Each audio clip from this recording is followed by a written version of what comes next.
Dear students, हम paper first के 5th unit biochemistry में सिंथेसिस ऑफ ग्लाइकोजन के बारे में पढ़ रहे थे और इसमें हमने ग्लाइकोनियोजेनेसिस एंड ग्लाइकोजेनेसिस के बारे में पढ़ा है। आज हम पढ़ेंगे ग्लूकोनियोजेनेसिस के बारे में एंड कोरी साइकिल के बारे में। तो ग्लूकोनियोजेनेसिस ऊर्जा के स्रोत के रूप में ग्लूकोज की कंटिन्यूअस सप्लाई जो है अत्यंत आवश्यक होती है। इसके अलावा यह एडिपोस ऊतकों में ग्लिसरॉल स्रोत के रूप में आवश्यक होता है। क्रेब्स साइकिल के मध्यवर्ती यौगिकों के स्तर को बनाए रखता है और मेमरी ग्लैंड्स में लैक्टोज का पूर्ववर्ती होता है और फीटस के द्वारा सक्रिय रूप से इसका उपयोग किया जाता है। इस कारण भोजन में उपस्थित कार्बोहाइड्रेट इन आवश्यकताओं की पूर्ति नहीं कर पाता है। अतः कोशिकाओं में विशिष्ट युक्तियाँ पाई जाती हैं जिनमें कार्बोहाइड्रेट के अलावा अन्य पदार्थ जैसे प्रोटीन एवं वसा इत्यादि से ग्लूकोज और ग्लाइकोजन का फॉर्मेशन होता है। कार्बोहाइड्रेट के अलावा अन्य पदार्थों से ग्लूकोज का निर्माण ग्लूकोनियोजेनेसिस कहलाता है। यह पथ मुख्यतया वृक्क में या किडनी में, brain and skeletal muscles, heart muscles में पाया जाता है। मुख्यतया ग्लूकोनियोजेनेसिस पदार्थ जो है लैक्टिक अम्ल, ग्लिसरॉल, एमिनो अम्ल, कीटो अम्ल, पायरुविक अम्ल, अल्फा कीटो ग्लूटेरिक अम्ल एवं ऑक्जेलो एसिटिक अम्ल के रूप में निर्मित होते रहते हैं। तो यहाँ पर जैसा कि दिखाया गया है फ्रक्टोज 1,6-बाइफॉस्फेट, यह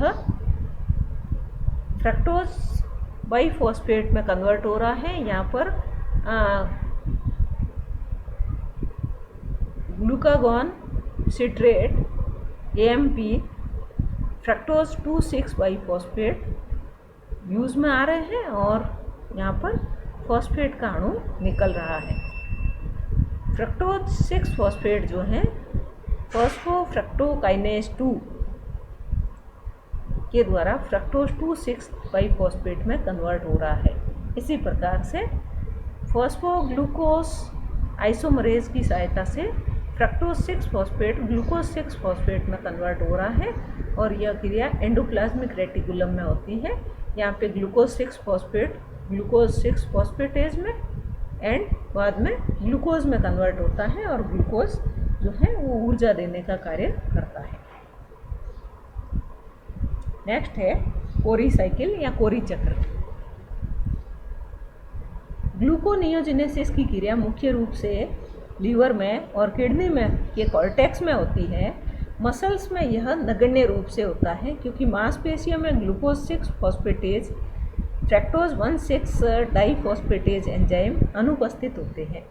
मसल्स में ग्लाइकोजन के दहन से उत्पन्न लैक्टिक अम्ल रक्त धारा के साथ यकृत में ले जाया जाता है और यकृत में लैक्टिक अम्ल के द्वारा ग्लाइकोजन में लैक्टिक अम्ल जो है वो ग्लाइकोनियोजेनेसिस के द्वारा ग्लाइकोजन में कन्वर्ट हो जाता है।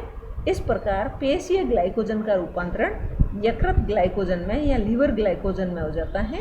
इस रूपांतरण को कोरी साइकिल कहते हैं। जैसा कि यहाँ पे चित्र में दिखाया गया है, यह साइकिल जो है एक साइड में स्केलेटल मसल्स है, दूसरी साइड में लीवर है।